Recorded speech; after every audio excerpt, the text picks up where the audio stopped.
इसमें 107 स्कूल ऐसे हैं जिसमें कोई टीचर ही नहीं है कि मेवात पिछड़ा इलाका है, मेवात में लोग गाय खाते हैं, पड्डा खाते हैं, बेटियों को नहीं पढ़ाते, ये मुसलमान जाहिरन पढ़ रहना चाहता है। जिंदाबाद, जय भीम। साथियों,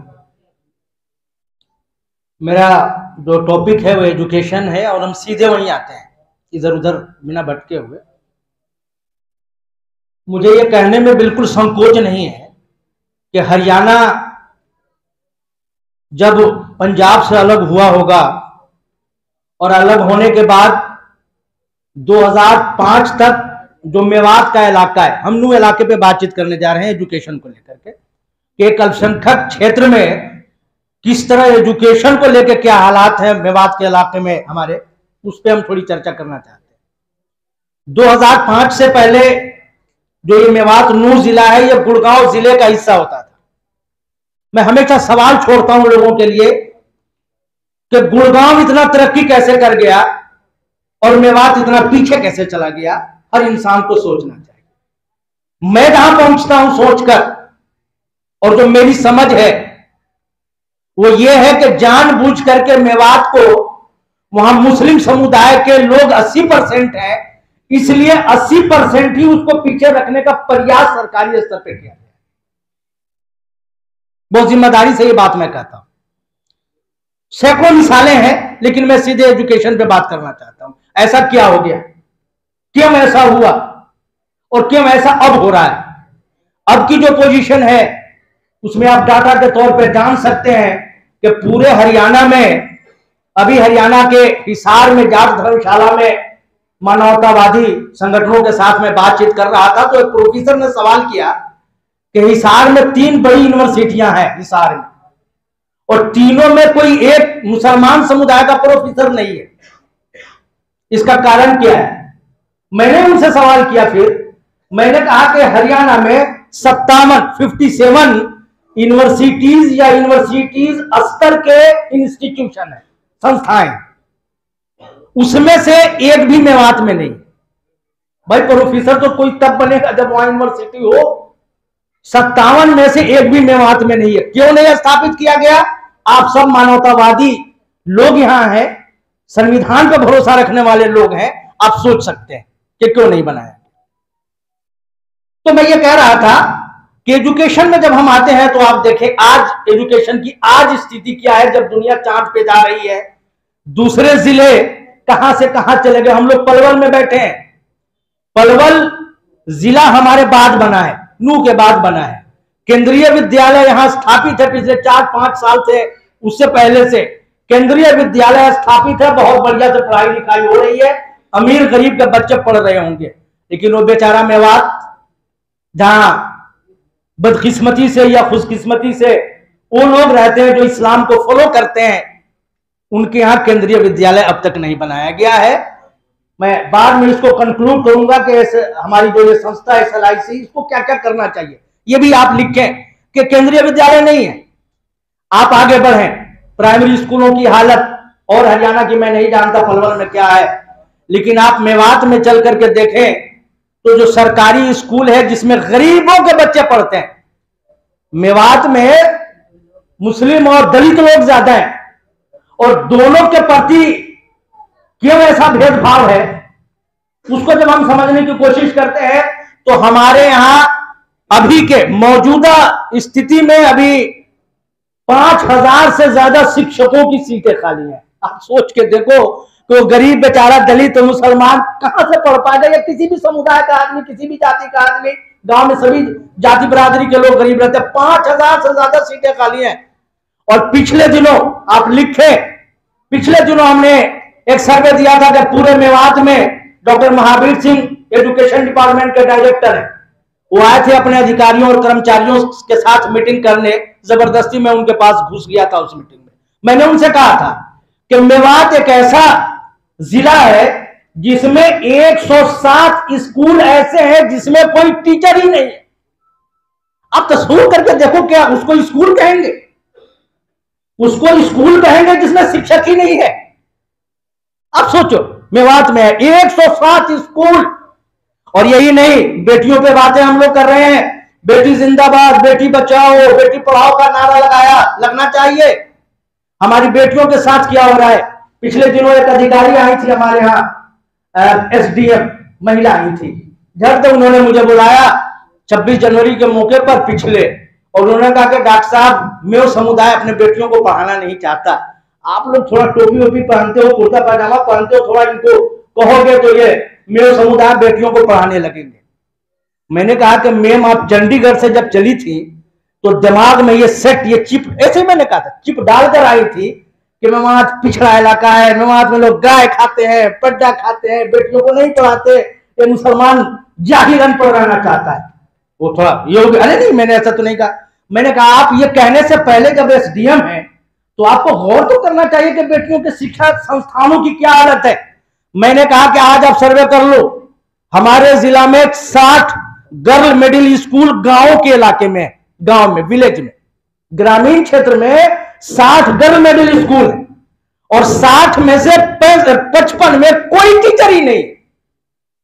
लड़कियों के, बेटियों के स्कूल की स्थिति है, बेटी पढ़ाओ बेटी बचाओ का नारा लगाने वाले लोगों ने 60 में से 55 स्कूलों को बिना टीचर के रख रखा है। आप हैरत करेंगे, सोच के देख सकते हैं कि क्या ये भेदभाव नहीं है। मैं हमेशा कहता हूं कि जिसे दिल करे मेवात में आके उसे एजुकेशन की हालत को देखना चाहिए। जब हमने बहुत आवाज उठाई, हर मंच पे आप जैसे मानवतावादी लोग पूरे जिला में मुझे बुलाते हैं, आता जाता रहता हूं, जब हमने आवाज उठाई तो फिर उसका अंजाम ये हुआ है कि सरकार ने, ये ठीक है, पहले हम लोग कहते थे जब पिछली सरकारों में कि भाई मेवात के लोग अपने बेटियों को पढ़ाएंगे अगर उनके लिए मिडिल स्तर तक अलग स्कूलों का इंतजाम। पिछली सरकार ने स्कूल तो दिए लेकिन टीचर नहीं दिए। अब जो सरकार 8 साल से चल रही है, जब ये सरकार आई और हम लोगों ने टीचर देने का दबाव बनाया, और हम जब टीचर देने का दबाव बना रहे थे, सरकार ने क्या किया है कि तमाम गर्ल स्कूलों को, वो तमाम मिडिल स्कूल जो बेटियों के लिए स्पेशल थे, बनाए गए थे, बजाय टीचर देने के मौजूदा सरकार ने किया है कि सभी स्कूलों को बॉयज में मर्ज कर दिया। और देखो ये बात है, मुस्लिम समुदाय के लोग चाहते हैं कि बेटियों के लिए अलग पढ़ने का इंतजाम हो, सभी समुदाय के लोग चाहते हैं कि भाई अगर अलग स्कूल हो तो बेहतर व्यवस्था है, बच्चियां आराम से आएंगी जाएंगी, किसी तरह की दिक्कत नहीं होगी। हम इतना अभी प्रोग्रेसिव नहीं हुए हैं, ये सही है, लेकिन स्कूल का इंतजाम हो गया था, स्कूल सबे सैंक्शन हो गए, लेकिन मौजूदा सरकार ने उन सभी स्कूलों को बॉयज स्कूलों के साथ मर्ज कर दिया है। लेकिन उसके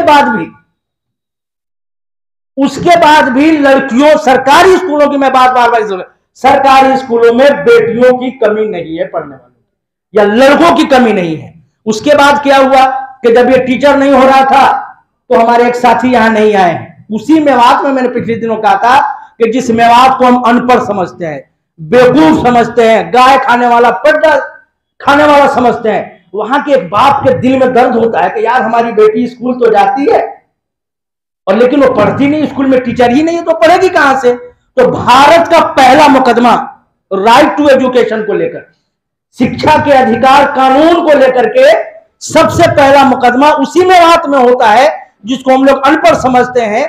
एक ईसब नाम का बाप स्कूल जाता है, कोर्ट जाता है, यहाँ मोहसिन साहब बैठे हुए हैं, इन्हीं के माध्यम से, एडवोकेट मोहसिन साहब यहाँ बैठे हैं, इनके माध्यम से लोअर कोर्ट में जाता है और वो कहता है कि भाई हमारी बेटी 6ठी क्लास में पढ़ती है, नियमतः इसके स्कूल में 7 शिक्षक होने चाहिए थे और सिर्फ 2 शिक्षक हैं, कैसे मेरी बेटी पढ़ेगी?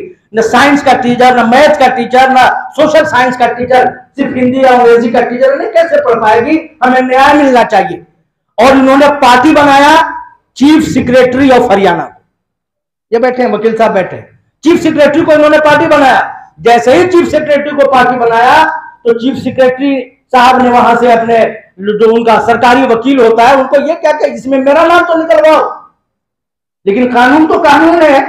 वकील साहब पे भी बहुत दबाव आया, ये कहेंगे नहीं, ये दबाव झेलने वाला मुद्दा नहीं है, यहाँ के गरीब बच्चों की शिक्षा और बेटियों की शिक्षा का नुकसान हो रहा है, मुकदमा लड़ेंगे। और सरकार बाध्य हुई, लेकिन बाध्य होकर के सरकार ने कोर्ट में बचने का यह तरीका अपनाया कि भाई शिक्षक लगाने की प्रक्रिया तो बहुत बड़ी होती है, हम इसको जो है जल्दी में करने के लिए एनजीओ के माध्यम से 1000 शिक्षक लगाने का ऐलान माननीय मुख्यमंत्री महोदय ने किया। लेकिन जब जमीन पर लगने की बात आई तो हमने कहा कि भाई इसमें रिजर्वेशन का भी ख्याल रखा जाए, रिजर्वेशन का भी ख्याल रखा जाए। एनजीओ लग रहा है तो क्या रिजर्वेशन नहीं मिलना चाहिए? लड़कियों को रिजर्वेशन मिले, जिनका जैसा भी कानून में संविधान ने रिजर्वेशन दिया है उस हिसाब से इस एनजीओ के माध्यम से भी शिक्षकों की बहाली होनी चाहिए। लेकिन सरकार ने हमारी बात नहीं मानी और 1100 की जगह सिर्फ 603 शिक्षक, 1000 की जगह 603 टीचर लगे। अभी भी पूरा मेवात खाली है, उससे जो है टीचरों से खाली है। तो हमारी बात, मैं अपनी बात को समेटते हुए 2-3 मुद्दों पे समेटता हूं। एक तो मैं ये कहता हूं कि शिक्षा के क्षेत्र में जब सभी मेवात के जिलों में विश्वविद्यालय है, यूनिवर्सिटी है, तो क्यों ना मेवात में भी एक यूनिवर्सिटी बनाई जाए। इसके लिए अदालतों में भी जाया जा सकता है। सरकार मनमानी फैसले नहीं कर सकती और अल्पसंख्यक या दलित जहां ज्यादा है वहां विश्वविद्यालय क्यों नहीं बनाया जा सकता है, इसको कानूनी रूप से भी कोर्ट में चैलेंज करने की जरूरत है। एक दूसरी चीज मैं कहना चाहता हूं कि जो प्राइमरी स्कूल है, जो मिडिल स्कूल है, सरकार ने मर्ज कर दिया, फिर भी मुझे कोई दिक्कत नहीं है, करे सरकार मर्ज, लेकिन उनमें टीचरों की जो राइट टू एजुकेशन, शिक्षा के अधिकार कानून के तहत जितने शिक्षक होने चाहिए वहां शिक्षक लगाए जाने चाहिए, यह जरूरी है। तीसरी चीज मैं इस मौके पर यह कहना चाहता हूं कि एज ए अपने SLIC के मेवात चूंकि बहुत विक्टिम्स का इलाका है, तरह तरह की बातें अभी दावा भाई भी कह रहे थे, मैं उस पर नहीं जाना चाहता, लेकिन मेवात में मुद्दे बहुत ज्यादा है। आप और जिलों में वकील मुकर्रर करती हैं, आप मेवात में भी वकील मुकर्रर करें। तो ये लगातार एक चीज और मैं इससे जोड़ के चलता हूं, एजुकेशन से जोड़ के, कि हमारे यहाँ एक सड़क है, नेशनल हाईवे है, और भेदभाव की हैसियत से भी इसको समझ सकते हैं। गुड़गांव से लेकर के नौगावा बॉर्डर जो राजस्थान का है, हमारे नूह से लेकर के नौगावा बॉर्डर तक 47 किलोमीटर जमीन, सोना तक सरकार 6 लेन का रोड बनाती है। देखो भेदभाव की बात में बनाती है और 6 लेन का रोड बनाती है, लेकिन नूह से लेकर के नौगावा बॉर्डर तक 2 लेन का नेशनल हाईवे है। अभी हरियाणा में तमाम नेशनल हाईवे के लिए सरकार ने बजट का प्रावधान किया है, लेकिन वो नेशनल हाईवे 248 जिस पर पिछले 10 साल में 1800 से ज्यादा लोगों की मौत हुई है, रोड पर एक्सीडेंट में मौत, ये बहुत बड़ा मुद्दा है। इस पर भी हमें SLIC से मैं अनुरोध करूंगा कि लोगों की हत्याएं हो रही हैं, उस रोड को 4 लेन का बनाया जाए ताकि लोगों की मौत जो है कम हो। एक और मैं डाटा दूंगा तो आपको हैरत होगी, हमारे साथी पढ़े लिखे लोग, इस पर भी आप ध्यान दें। मेवात में इस वक्त 62 स्कूल ऐसे हैं जिसके पास बिल्डिंग ही नहीं है। टीचर वाली बात तो समझ में आती है, लेकिन यह बात समझ में नहीं आएगी कि बिल्डिंग ही नहीं है। अब सोच के रिकॉर्ड में है, रिकॉर्ड, अरे डॉक्टर इशफाक बोल रहा है तो रिकॉर्ड में है, आप लिख लो मेरे नाम से। डॉक्टर इशफाक जब एजुकेशन में बात करें तो आप समझो कि आप बिल्कुल उस रिकॉर्ड को आप महसूस कर रही हैं, आपको मैं भेज दूंगा। वो 65 स्कूल बिल्डिंग लेस है। और अभी मेरे पास, अभी मैं यहां बैठा बैठा एक एप्लीकेशन दिख रहा था कि एक गांव में एक आदमी को हमने तैयार किया कि यार तुम्हारे गांव में सरकारी जमीन नहीं है, अभी एप्लीकेशन मैंने टाइप किया कि जमीन नहीं है तो तुम जमीन दे दो, थोड़ा बहुत एक प्राइमरी स्कूल बन जाए। ये गांव का नाम है लखमारबास, बडेड पंचायत, पुराना तहसील। झड्डा में एक आदमी तैयार हो गया था पिछले दिनों, जब पटवारी के पास गया जमीन के कागजात निकालने तो पटवारी ने कहा कि भाई इसमें हिबा का, जमीन का काम करने वाले जानते होंगे, यानी गिफ्ट आप करते हैं, तब भी आपको 40,000 रुपए स्टंप ड्यूटी और कागज और फला लगा के 40,000 देना। वो बेचारा डर के भाग आया है, और भाग के आके उसने हमें कहा, अभी लिखा था सुबह सुबह, तो भाई पटवारी ने कहा कि जमीन भी देना होगा, 40,000 रुपए भी देने होंगे, क्योंकि सरकार के पास जमीन लेने के कोई फंड नहीं होता है। मैंने अभी एप्लीकेशन उपायुक्त महोदय के नाम लिखा है। हमने कहा कि जाके कहो कि जब जमीन में स्कूल बनाने के लिए दे रहा हूं तो कम से कम ये तो माफ कर दो, ये तो माफ कर दो। तो ये मैं जो आपसे रिकॉर्ड कर रहा हूं, ये 62-65 स्कूल बिल्डिंग लेस है। मैं ये चाहूंगा कि और फैक्ट जो भी इसमें आपको जानकारी लेना हो कागज पर लें, और लेकर के आप कोर्ट जाओ, अदालत चले जाओ, क्योंकि हम जैसे लोगों को जब लिखते हैं या एप्लीकेशन देते हैं तो सरकार को 1 मिनट लगता है कहने में, कह रहे हैं तो सरकार विरोधी आदमी है। 1 मिनट में करिए भैया, ऐसे है मुसलमान है, तो सरकार का आदमी नहीं, दुकान वाला आदमी है, इसकी बात कौन सुनेगा। इसलिए एजुकेशन के जो ये मुद्दे हैं जो मैंने अब तक आपको गिनाया, building less, teacher less, university less, इनको जरा आगे बढ़ाइए और अदालत के माध्यम से, और ये समस्या हल हो जाएगा तो हम समझेंगे कि और भी समस्याएं हल हो जाएंगी। एक बात और मैं कह के अपनी बात खत्म करता हूं एजुकेशन से अलग। धीरज भाई कहते कहते उस बात को नहीं कह सके, हमारे अपने लोग हैं इसलिए मैं इसको शेयर करना चाहता हूं। जो लोग कहते हैं कि आकर के दूसरे जिलों से मेवात में गाय की हत्या पर लोगों की हत्या कर रहे हैं, सच्चाई यह है भाइयों कि ये जो लोग गौ रक्षक बने हुए हैं, खुदा की कसम यही गौ तस्कर है। मैं अपनी बात यहां समाप्त करता हूं। इस सब के बावजूद कि अगर शिक्षा बढ़ेगी मेवात में तो दूसरे तमाम तरह की चीजें भी कम होंगी, और साथ ही जब शिक्षा बढ़ेगा, जब एजुकेशन का हब होगा, तो हम ये समझते हैं कि वो अपने अधिकार को समझेंगे और अधिकारों के लिए प्रयास भी करेंगे, अधिकारों के लिए कोशिश भी करेंगे। तो इसलिए SLIC जो है हमारी, पहले भी आप हमारे कई मुद्दों को आगे ले जाते रहे हैं, तो इन एजुकेशन पे जो मैंने 3-4 बातें की उसके लिए आपकी ये कमेटी हाई कोर्ट और दूसरी जगहों पर जाए, और मैं उम्मीद करता हूं कि आप ये करेंगी। जय भारत, जय संविधान।